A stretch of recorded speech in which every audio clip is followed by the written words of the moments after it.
Hello friends, अगर आप Bihar Durga Bihar police मध्य से बिहार के किसी भी एग्जाम्स की तैयारी कर रहे हो तो ध्वनि टॉपिक बहुत इंपॉर्टेंट है। हालांकि इसको तरंग में ही पढ़ना है, तरंग चैप्टर में, और तरंग बहुत ज़्यादा इंपॉर्टेंट है। तो इसको जरूर, ये सबको एकदम जरूर अच्छे से पढ़िए। जैसे कि लाइट हो गया, मतलब प्रीवियस ईयर क्वेश्चन उठा के देखिए, यहाँ से क्वेश्चन रहेगा। जैसे कि लाइट हो गया, वेव हो गया, मैग्नेट हो गया, हीट हो गया, these are the favourite chapters of examiner. तो यहाँ से क्वेश्चन पिक करता है, समझे ना। तो क्या पढ़ना है क्या ना पढ़ना है बहुत ज़्यादा इंपॉर्टेंट है। सब कितना पढ़ते रहेगा, बहुत ज़्यादा सिलेबस है। तो जहाँ से क्वेश्चन आता है ना उसको ग्रैब करिए, समझे ना। तो हम लोग चलिए स्टार्ट करते हैं कि ध्वनि एक यांत्रिक तरंग है और फास्ट मोड में रिवीजन चल रहा है। और जो चीज़ समझ में नहीं आएगा हम लोग तरंग पढ़ेंगे उसमें समझ लेंगे, समझे ना। तो ध्वनि एक यांत्रिक तरंग है, इसे चलने के लिए माध्यम ठोस द्रव गैस की आवश्यकता होती है। जैसे ध्वनि गमन करने के लिए ठोस द्रव गैस की आवश्यकता होगी। अगर तीनों में से कोई नहीं है तो गमन नहीं कर सकता ध्वनि, यही बात बोल रहा है, समझे ना। अब यांत्रिक तरंग किसको कहते हैं? यांत्रिक तरंग को चलने के लिए माध्यम की आवश्यकता होती है, जैसे कि ठोस द्रव गैस। और तरंग दो प्रकार के होते हैं, विद्युत चुम्बकीय तरंग और यांत्रिक तरंग। और यांत्रिक तरंग भी दो प्रकार के होते हैं, समझे ना, अनुदैर्ध्य और अनुप्रस्थ। तो हम लोग इतना जाएंगे नहीं डिटेल में, सिर्फ अभी जो इतना डाटा है उसको याद रखने की कोशिश करेंगे। जैसे ध्वनि के अध्ययन को एकॉस्टिक्स कहा जाता है, और एकदम ध्वनि पूरा कंप्लीट कर लेंगे। ठोस द्रव गैस के अंदर ध्वनि अनुदैर्ध्य होती है और ठोस द्रव गैस के ऊपर ध्वनि अनुप्रस्थ होती है। मान लिया जाए कि ये ट्रेन का पटरी है, ठीक है, यहाँ हम हथौड़ा मारते हैं तो आपको एक माध्यम के साथ साथ, मतलब ठोस के साथ साथ एक ध्वनि सुनाई देगा और एक ऊपर ऊपर ध्वनि सुनाई देगा, समझे ना। दोनों दो तरीक़ा से सुनाई देगा। इसके साथ साथ बना से आपको एकदम यहाँ कान लगाइएगा तो यहाँ तो एकदम जल्दी से सुनाई देगा। और यहाँ एक ऊपर ऊपर, तो ये ध्वनि में भी ऊपर ऊपर भी, माध्यम के ऊपर ऊपर भी उत्पन्न हो रहा है, माध्यम के अंदर अंदर भी उत्पन्न हो रहा है, समझे ना। तो ये अनुप्रस्थ और अनुदैर्ध्य दोनों हो जाएगा। ध्वनि तरंग अनुप्रस्थ अनुदैर्ध्य दोनों होती है। यहाँ पर देखिए पूछ रहा है अनुदैर्ध्य किसको बोलेंगे? अगर माध्यम के साथ, माध्यम के अंदर अंदर उत्पन्न हो तो उसको बोलेंगे अनुदैर्ध्य, और माध्यम के ऊपर ऊपर उत्पन्न हो तो उसको बोलेंगे अनुप्रस्थ। इतना भी याद रखिए, हम लोग तरंग करेंगे तो उसमें अच्छे तरीके से देख लेंगे। ध्वनि तरंग होती है अनुप्रस्थ और अनुदैर्ध्य दोनों, ये अपवाद जरा याद रखिएगा, दोनों प्रकार की होती है। अब अगर नहीं दिया रहेगा अनुप्रस्थ और अनुदैर्ध्य दोनों एक दिया रहेगा तो आप अनुदैर्ध्य मारिएगा, समझे ना। क्योंकि देखिए इसमें 3 है संख्या और इसमें 2 है। इसको गैस के अंदर तो गैस के ऊपर तो उत्पन्न हो नहीं सकता, तो इसको काट दिए हैं तो अनुदैर्ध्य मारेगा। इसमें क्या हो जाएगा? दोनों हो जाएगा, समझे ना। तो यहाँ पर ध्वनि तरंगों की अतिरिक्त सभी तरंगें अनुप्रस्थ होती है, याद रखिएगा, बहुत इंपॉर्टेंट है।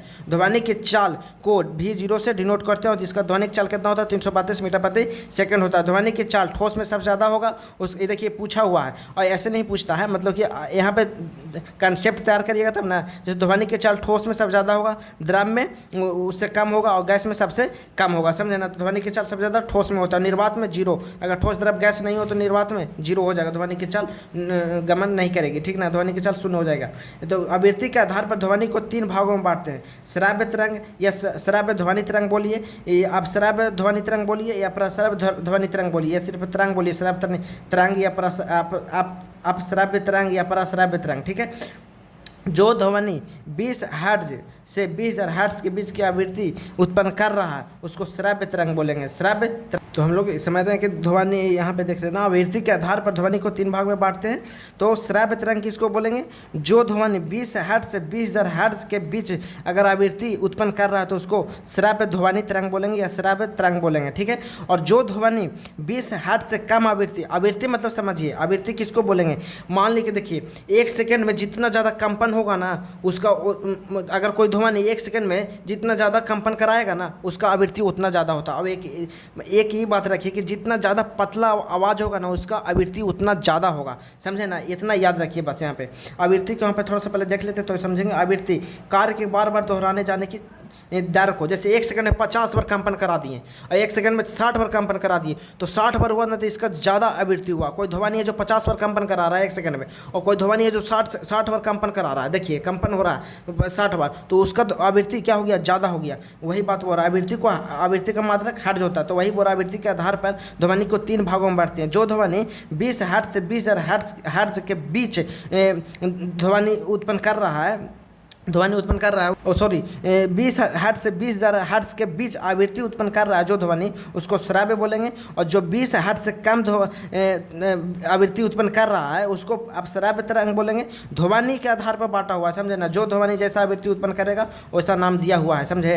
अब यहाँ पर आवृत्ति हम लोग देख लिए, आवृत्ति का मात्रक हर्ट्ज होता है। और हाँ, हम लोग geography complete the fast mode में रिविजन कर रहे हैं तो ये चैनल को सब्सक्राइब कर लीजिए। और हम लोग शायद 4 से 5 दिन बाद स्टार्ट कर देंगे, तो फास्ट मोड में रिवीजन करेंगे ज्योग्राफी को पूरा कंप्लीट पूरा डिटेल में। देखिए यहीं से सब क्वेश्चन आना है ज्योग्राफी का, समझे। और हम फिजिक्स कर ही रहे हैं, इसी प्रकार से पॉलिटी का भी नोट्स तैयार किए हैं, तो आप टेंशन नहीं लीजिए, एकदम अच्छे तरीक़े से होगा।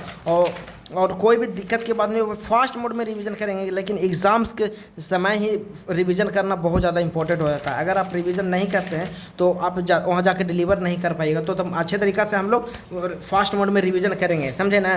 तो चैनल को सब्सक्राइब कर लीजिए, आगे हम लोग बढ़ते हैं। तो यहाँ पर समझ में आ गया, जैसा जो ध्वनि उत्पन्न करेगा उसको उस तरीक़ा से नाम दिया हुआ है। आगे बढ़ते हैं हम लोग। तो श्राव्य तरंग हम लोग देखते हैं, पढ़े ना, श्राव्य तरंग, अपश्राव्य तरंग और पराश्राव्य तरंग, और तीनों जितना जैसा आवृत्ति उत्पन्न करता है वैसा नाम दिया हो। जैसे श्राव्य तरंग, इसकी आवृत्ति 20 हर्ट्ज से 20,000 हर्ट्ज के बीच होती है और मानव इसे सुन सकता है। इसका कान पर प्रभाव 1/10 सेकंड तक रहता है।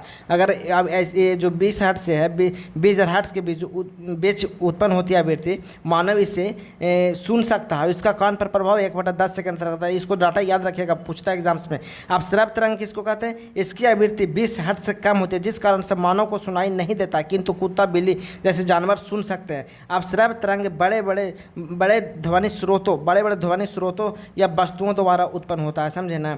जैसे कि भूकंप के दौरान पृथ्वी से उत्पन्न तरंगे, हृदय के कंपन से अपश्राव्य तरंगे उत्पन्न होती है। याद रखिएगा, पूछता है यहाँ पे क्वेश्चन, समझे ना। पराश्राव्य तरंग किसको बोलेंगे? इसकी आवृत्ति 20,000 हर्ट्ज से अधिक होती है, जिस कारण मानव इसे नहीं सुन सकता। अगर 20 हर्ट्ज से 20,000 हर्ट्ज के बीच में उत्पन्न होगा तो मानव सुन सकता है उस ध्वनि को, समझे। उस ध्वनि को सुन सकता है। जो ध्वनि 20 हर्ट्ज से 20,000 हर्ट्ज के बीच आवृत्ति उत्पन्न कर रहा है, उस ध्वनि को मानव सुन सकता है, समझे। लेकिन जो उससे कम और उससे ज़्यादा करेगा उसका मानव नहीं सुन सकता। जैसे 20,000 हर्ट्ज से अधिक उत्पन्न होती है आवृत्ति, तो इसको कारण मानव इसे नहीं सुन सकता। और सोनार, डॉल्फिन, चमगादड़, रॉकेट तथा गोल्टन के सिटी में पराश्राव्य तरंगे होती हैं, समझे ना। सोनार का फुल फॉर्म क्या होता है? सोनार का फुल फॉर्म अगर आप जानना चाहते हो तो बोल सकते हैं साउंड नेविगेशन एंड रेंजिंग, समझे ना। जिस प्रकार से रडार एक टेक्नोलॉजी है ना, उसी प्रकार से सोनार एक टेक्नोलॉजी है, समझे ना। तो इसको उपयोग किया जाता है पानी के अंदर, समझे। जैसे डॉल्फिन हो गया, ये सब क्या है? ये सब पराश्राव्य तरंग उत्पन्न करता है। ये सब एग्जाम्पल्स पूछता है, याद रखिएगा। चमगादड़ अपनी आवाज़ से 1,00,000 हर्ट्ज आवृत्ति वाले पराश्राव्य तरंगे उत्पन्न करती है और परावर्तन के सिद्धांत पर अपना मार्ग तय करती है। ये सब याद रखें। महंगे घड़ी तथा कपड़ों को साफ करने के लिए पराश्राव्य तरंग का प्रयोग किया जाता है, समझे ना। पराश्राव्य तरंग मतलब पराश्राव्य ध्वनि तरंग या पराश्राव्य तरंग बोल सकते हैं, उसको उपयोग करते हैं महंगे घड़ी तथा कपड़ों को साफ करने के लिए। सब एग्जाम्पल्स पूछते हैं एग्जाम्स में। समुद्र की गहराई हुआ, उसमें डूबी वस्तुओं की स्थिति का पता लगाने के लिए सोनार का प्रयोग करते हैं, समझे ना। सोनार में पराश्राव्य ध्वनि तरंग का प्रयोग होता है। पराश्राव्य ध्वनि तरंग उत्पन्न करने के लिए दाब विद्युत प्रभाव का प्रयोग करते हैं, जिसको पीजो इलेक्ट्रिक इफेक्ट बोलते हैं। और चैनल को ज़रा सब्सक्राइब कर लीजिए।